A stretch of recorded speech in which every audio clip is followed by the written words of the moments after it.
Hey guys, hey guys, how's it going? I hope you're doing well. Today I have an unsolved mystery to share with you, so just sit back, relax, and enjoy, and consider subscribing to hang around and for more such stories. Let's begin. It was the summer of 1938, and the Beilhartz family had packed up their belongings and headed to Rocky Mountain National Park to celebrate the 4th of July holiday. William and Snowdrop Beilhartz, along with their 12 children, were well accustomed to large family outings. Camping was a familiar activity for them, a way to connect with nature and each other. Among their children was 4-year-old Alfred Edwin Beilhartz, the youngest, and according to those who knew him, an adventurous and curious little boy. They arrived at the park and settled at a campsite near the junction of Fall River and Roaring River, not far from Horseshoe Falls. The scenery was pristine, full of lush forests and roaring creeks with wildlife scattered across the rugged terrain. The family spent their time enjoying the outdoors, hiking trails, and relaxing together. Nothing seemed out of the ordinary. On the morning of July 3rd, around 8 a.m., William took Alfred down to the river so they could wash up.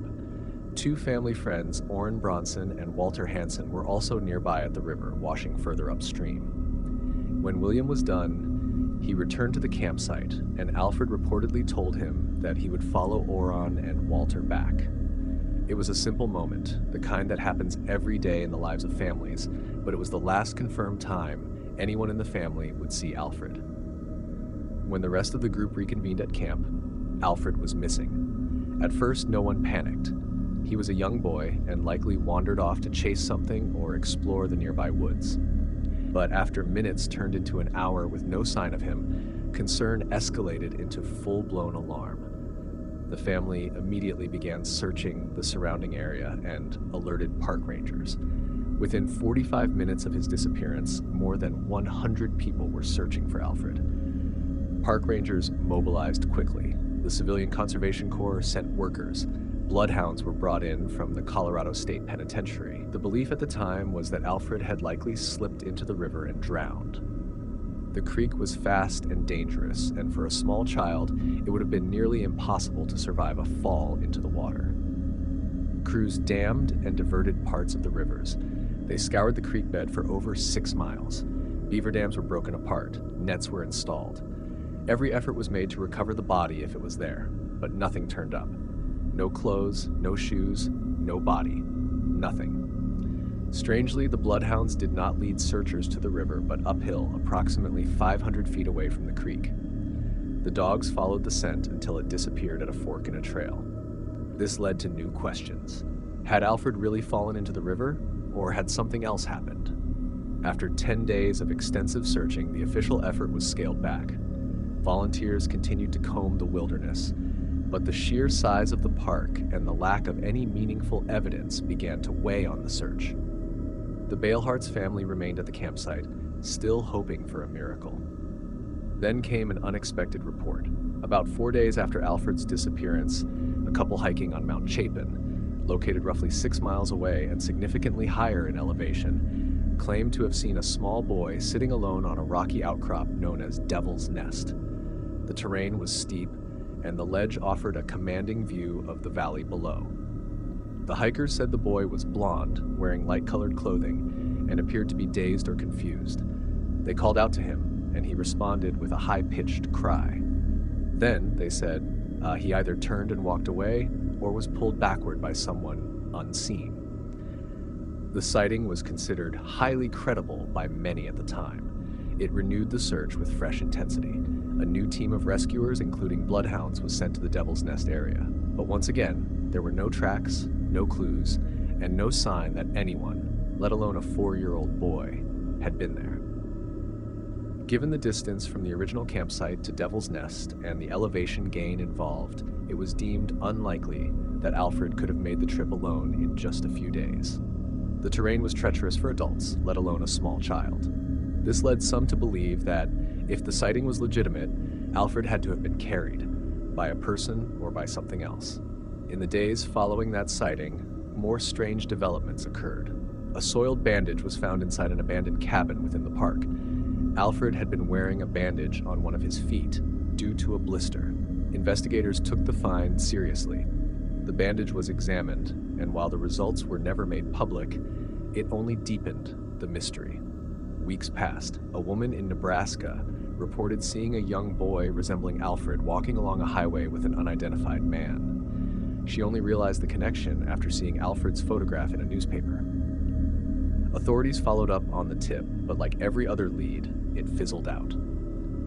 Months later, in November, the Beilhartz family received a ransom note. The writer demanded $500 and gave specific instructions about where to drop the money. It instructed the family to place the cash inside a tin can and leave it on a nearby street. The police were immediately involved. The area was staked out, and 2 suspects were questioned. But in the end, the note was determined to be a cruel hoax. By the end of 1938, Alfred Beilhartz's case had grown cold. Despite the best efforts of hundreds of searchers, law enforcement officials, and family members, no physical evidence of Alfred's fate was ever discovered. He had vanished as if into thin air. In the years that followed, the Beilhartz family never gave up hope. They continued to speak publicly about their son's disappearance, always holding on to the belief that he had been abducted and might still be alive. But the trail had gone quiet. Time marched on, and memories faded.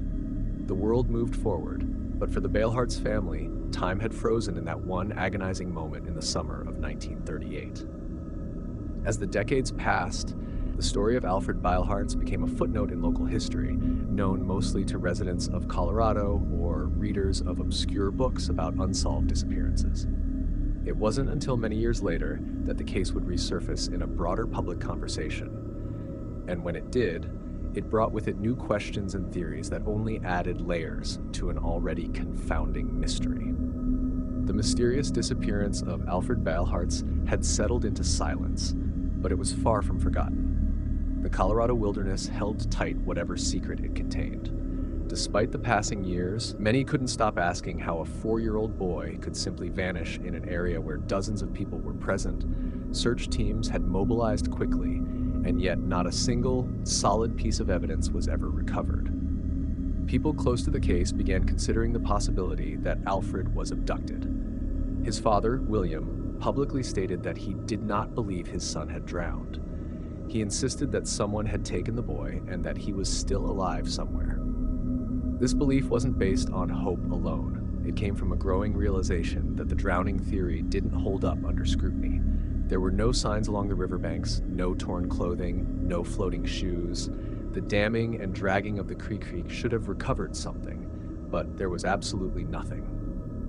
One of the most perplexing aspects of the case was the lack of any trail or trace. Small children wandering off in national parks are rare, but not unheard of. In most documented cases, the child leaves behind a clear trail, footprints, discarded objects, or eventual discovery, either tragically deceased or injured but alive. What happened in Alfred's case deviated from that pattern completely. Then there was the Devil's Nest sighting. To this day, it remains one of the strangest and most hotly debated pieces of the entire story. The couple who reported the sighting were experienced hikers. They weren't people who were easily confused or prone to fantasy. They said what they saw was a young child, alone, in a place that even adults approached cautiously. What made it even more disturbing was the description of the child's behavior. The way he turned around, the way he let out a strange cry, and the suddenness with which he disappeared behind the rocks. It all suggested he wasn't alone. Some interpreted the event as an abduction in progress. The theory goes that Alfred had indeed been taken, perhaps by someone hiding in the park, and the sighting was a brief glimpse before the captor pulled him away again. If this was true, then Alfred had made it at least 4 days alive after his disappearance, and had been moved over 6 miles across harsh terrain. That fact alone was difficult to believe. But impossible? Not quite. Others were less convinced. Skeptics said it might have been a hallucination, or that the hikers had seen an animal, or another child, but no other child was reported missing in that area, and there were no reports of families hiking near Devil's Nest at the time. The more one tried to make sense of it, the less sense it made. The bandage found in the cabin raised even more eyebrows. Alfred had a blister on his foot at the time he went missing, and was wearing a bandage. When a matching one was found abandoned in an otherwise uninhabited shelter, it felt like a major break. Authorities took it seriously and forensic analysis was conducted, but the results were never disclosed publicly. Some say that nothing conclusive was found. Others believe the results were buried to avoid drawing attention to the possibility of criminal activity inside a national park. As time passed, the strange details didn't fade. Instead, they grew more curious. For instance, how did the bloodhounds lose Alfred's scent so quickly? Dogs typically can follow a scent for miles, especially when conditions are ideal, as they were that day. But in this case, the trail ended abruptly near a fork in the trail uphill from the river, an area that offered no sign of a scuffle or departure. It was as though Alfred had simply vanished into thin air. The case took on a second life decades later when researchers and investigators began noticing patterns of mysterious disappearances in national parks across the United States. Young children, often between the ages of 2 and 6, seemed to vanish under similar circumstances. In several cases, the stories shared eerie similarities. Children disappearing without a trace, bloodhounds unable to track the scent, and rugged, sometimes inaccessible terrain involved in possible sightings. These patterns caught the attention of both professional and amateur investigators. Some began compiling data and noting clusters of missing persons cases. Alfred's case was among the earliest and became something of a prototype for these baffling, vanishing stories. One of the most cited characteristics in these disappearances was the sudden and complete absence of evidence. People disappear every day, but in most cases, evidence is left behind: a dropped item, disturbed ground, or an eyewitness account. In Alfred's case, nothing was disturbed. Not even the wildlife in the area had left behind any clues. If a mountain lion or bear had taken him, signs of a struggle would have been found. There would have been noise, drag marks, or remains eventually discovered, but nothing appeared. Not even birds picked up on the scent. The more one examined the story, the more the theories splintered. Some stuck with the abduction theory, proposing that someone had been stalking the campsite and waited for an opportune moment to strike. Others proposed that Alfred had fallen into a cave system or hidden crevice that had gone unnoticed by searchers. Colorado's mountains are filled with fissures and mine shafts that can swallow a person whole. But those areas, too, had been searched as well as possible under the circumstances. Then there were those who suggested far stranger explanations. Some theorized that Alfred may have been taken by someone with knowledge of the terrain and the ability to evade detection, someone who had perhaps been living off-grid in the park. Others ventured into paranormal theories, suggesting Alfred had fallen victim to something not entirely explainable by science or logic. These ideas, while often dismissed by the mainstream, continued to gain a foothold in certain circles due to the sheer strangeness of the facts. In the years after the disappearance, national park authorities made quiet changes to their procedures, including increased surveillance and updated protocols for missing persons. Though Alfred's case was never officially linked to any broader pattern at the time, it remained a chilling example of how vulnerable even a small child could be in such vast wilderness. Despite the silence, Alfred's name continued to surface in various reports, books, and local retellings. Sometimes people would come forward with new sightings or recollections, but none ever led to solid conclusions. His parents aged, still clinging to hope. His siblings, now grown, occasionally spoke about their memories of that day, the moment when carefree family camping turned into a lifelong mystery. In many ways, the story of Alfred Beilhartz is not just the story of a missing boy. It is the story of something deeper, of how certainty can dissolve in the face of wilderness, how quickly a moment can fracture into 1,000 what-ifs, and how families never truly recover from unanswered questions. The heartbreak lingers. The questions persist. What really happened to Alfred Beilhartz? Years turned into decades. Alfred Beilhartz remained missing, and the silence around the case grew heavier. For the Beilhartz family, time didn't heal the wound, it only etched it deeper. Every birthday passed like a ghost. Every holiday, every family photo, marked the absence of a child whose fate had never been explained. William and Snowdrop carried that burden into their later years, giving interviews, fielding letters, and answering questions that always returned to the same unyielding mystery. How could a boy vanish so completely in a place full of people? The search logs and ranger reports from 1938 were archived, filed away, but never forgotten by those who had combed the woods. Among retired rangers, the beilhartz case became legend, one of the park's most haunting chapters. Even new generations of park officials knew the name. Some brought up the strange trail endings, the baffling absence of remains, the Devil's Nest sighting. It was discussed in quiet tones, never officially reopened, but never put fully to rest. The case gained renewed attention many years later, especially as national park disappearances began to draw interest from investigators looking for patterns.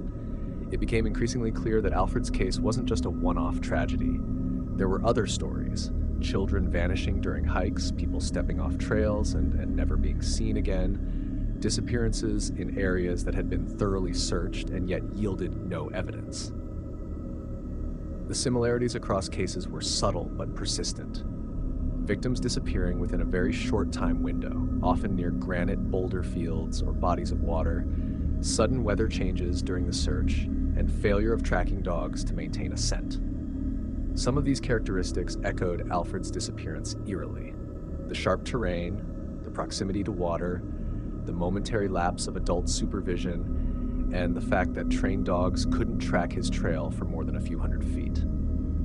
In Alfred's case, the scent ended at a fork, uphill from the river, away from the most likely explanation. It wasn't just a mystery of what happened to Alfred.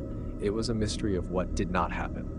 No sound, no sighting beyond that one on Devil's Nest, and no body, ever.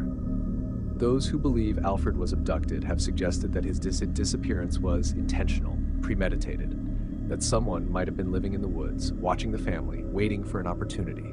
Rocky Mountain National Park is vast, with stretches of forest rarely traveled even by experienced hikers. In the 1930s, the reach of law enforcement in such terrain was limited. If someone had taken him and knew how to move through the forest without being seen, it's conceivable they could vanish just as easily as Alfred did. But others were skeptical. They questioned the plausibility of an abduction happening in daylight, near a group of people, without anyone noticing. How could a stranger grab a child, carry him silently uphill, and disappear before the search even began? And why? What motive would a person have to target Alfred specifically? The idea raised more questions than it answered. Another theory suggests that Alfred may have fallen into a crevice or natural pit and was simply never found. Colorado's high alpine regions are riddled with such features: deep holes covered in vegetation, abandoned mine shafts, rock slides with hidden gaps. If a child were to fall into such a place, he could be completely hidden from view. Some speculate that the dogs may have lost the scent because Alfred had fallen vertically, ending the trail in a way the animals couldn't detect. But this theory has its own problems. That area of the park was searched extensively. Rangers, volunteers, and military personnel combed the ground, often crawling or rappelling to reach obscure ledges. No piece of fabric, no footprint, no disturbed vegetation was ever discovered. Even if Alfred had fallen, it seems extraordinary that searchers wouldn't find any sign of that. Some have entertained the possibility of an animal attack. Mountain lions, bears, and coyotes are known to inhabit the park. But again, no blood, no torn clothing, and no drag marks were ever found. It's unlikely an animal could take a child in broad daylight without leaving any sign. Wildlife attacks leave evidence. There are usually traces, however minimal: claw marks, fur, bones eventually found later. But the beilhartz case offered none of that. It was a complete and sudden disappearance, unnatural in its finality. The longer the case remained unsolved, the more it invited speculation. In more fringe circles, paranormal explanations were raised. Some suggested interdimensional phenomena, while others speculated about unexplained entities in remote wilderness areas. These theories, while lacking in evidence, reflected the depth of frustration and confusion surrounding the case. Rational explanations had been tried and failed. Some investigators also began noting how often these disappearances took place near specific geological features: large boulder fields, cave systems, or bodies of water. Alfred had vanished near 2 rivers, and the sighting took place near a steep outcrop of rock. His case, they said, fit the broader pattern. Others focused on the social implications. The case highlighted how quickly things could unravel, how vulnerable families were even in protected areas, and how difficult it was to mount effective rescues in vast wilderness settings. National parks, while beautiful, also contain dangers that were often underestimated. The disappearance changed how people perceived safety in these parks. Quiet measures were taken to increase signage, improve response times, and enhance communication across ranger stations. For the Beilhartz family, none of that mattered. Their lives had been irreversibly changed. In the years after the disappearance, they held out hope. William and Snowdrop remained vocal, speaking to anyone who would listen, always prepared for a miracle. But over time, the weight of unanswered questions began to harden into resignation. They passed away without knowing what happened to their son. Their surviving children carried the memory. They occasionally gave interviews, but mostly lived with the quiet ache that comes from losing a sibling to the unknown. No funeral was ever held. There was no grave, no headstone, only the empty space in every photograph and every family story. As decades slipped by, Alfred's disappearance became part of the park's lore. Hikers unfamiliar with the area would pass through, unaware of what had once happened there. But to those who remembered, the Beilhartz story wasn't just a mystery. It was a warning, a reminder of how quickly things could change. A child laughing beside a creek could vanish in the blink of an eye. A family's joy could turn into a lifetime of wondering. Even now, questions still linger. Was he taken? Did he fall? Was the sighting on Devil's Nest real or just mistaken identity? Did someone see something and never come forward? Did clues exist that were missed, ignored, or deliberately hidden? Time has not answered those questions. It has only made them harder to bear. Even though Alfred Beilhartz vanished in 1938, his story is still told. Not in textbooks or formal histories, but in fireside stories, ranger recollections, podcasts, and quiet discussions among those who track the unsolved and the unexplained. His name remains one of the most enduring in a long line of people who have disappeared within America's national parks. Not because he was the only one, but because his case set the tone for what would become a deeper, darker, and far more puzzling phenomenon. Over time, the case has taken on a mythic quality. Not myth in the sense of fiction, but myth in the sense of symbolism. A child disappears without a sound, in broad daylight, surrounded by family, in a protected landscape. Every part of the story contradicts what we understand about safety, visibility, and logic. It forces us to confront the limits of what we think we know. For some, it underscores the unforgiving nature of wilderness. For others, it suggests that we are not as alone in the wild as we think. Researchers in recent decades have compiled long lists of similar disappearances, cases involving children under 10, often in national parks, often with uncanny similarities. Alfred's story sits near the top of those lists, not just because of the tragedy, but because it contains almost every element that would later become disturbingly familiar. Sudden vanishing, fruitless tracking dogs, terrain that confounds the search, and a sighting that raises more questions than answers. The Devil's Nest sighting, in particular, continues to perplex. The couple who reported seeing a boy on the ledge had no reason to lie. They described something they couldn't explain. A boy alone, turning as if expecting someone behind him and then disappearing behind a rock. The way he looked back as if being followed gave a chilling implication. Was someone behind him? Was someone watching the searchers, moving just out of sight? And if so, who? This brief sighting keeps the possibility of abduction alive, but it also introduces another disturbing thought. If Alfred was alive 4 days after disappearing, where had he been during that time? How had he survived the cold nights, the rugged terrain, the wildlife? It's almost unthinkable that a 4-year-old could do so unaided. And if someone had been caring for him, feeding him, keeping him hidden, then we are not just looking at a missing child, but at something far more sinister. The bandage found in the cabin only adds to this dark undercurrent. If it belonged to Alfred, and it was found miles away in a shelter with no recent signs of occupation, then someone had moved him there. Someone had perhaps tended to him. Or maybe someone had left it as a sign, a trace, hoping it would be found, or knowing it would confuse. Many of the national park disappearance cases carry similar fragments, objects that should not be there, things found in places that had already been searched. There's a strange pattern in which evidence surfaces in locations previously cleared, almost as if someone is playing a game, or worse, watching the searchers and staying one step ahead. In Alfred's case, there's also a chilling irony in the timing. July 3rd was meant to be a day of family fun. The campsite was full of relatives, laughter, and the sounds of summer. In a matter of moments, that all shifted. A moment's separation, just a few feet, and he was gone. His parents assumed he was with his siblings. His siblings thought he'd gone with his father. It was a tiny miscommunication, the kind that happens every day in families. But that moment became a dividing line, before and after. The ripple effects were enormous. For years, William and Snowdrop remained active in the search. They offered rewards, contacted spiritual mediums, even chased rumors. But nothing ever came. No body, no confirmed sighting, just a widening gulf of silence. And over time, like so many cold cases, the public attention faded. Yet the story endured underground in ways official records could not contain. Retired rangers would share it with new recruits. Writers and researchers would circle back to it again and again. The name Alfred Beilhartz became shorthand for the impossible disappearance.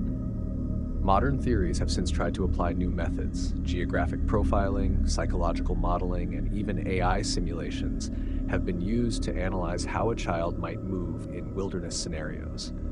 But Alfred's case defeats even the most sophisticated attempts. The distances don't line up, the timing is too tight, the evidence is non-existent. Every scenario has a contradiction. If he wandered, where are his tracks?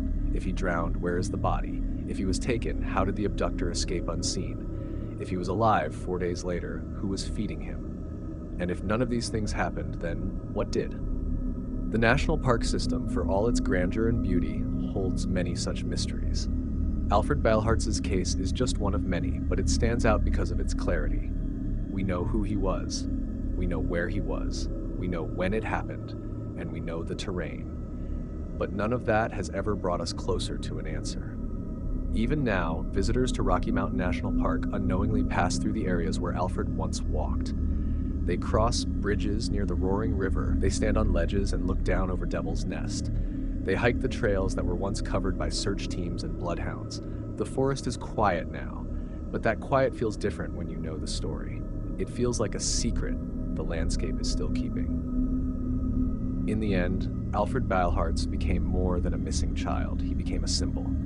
A story whispered across generations, a case study debated and mourned. He is not forgotten. His photograph, faded in black and white, still appears in reports, in forums, in books about unsolved mysteries. He is always smiling in those photos, frozen at 4 years old, his life paused forever on the edge of a creek, a few steps behind his family, a few seconds away from vanishing into history. And so the question remains, suspended in time, what happened to Alfred Beilhartz? No one knows. No one saw, no one heard. He was there, and then he wasn't. The forest took him, or someone inside it did. Either way, the silence that followed has never been broken, and perhaps it never will be.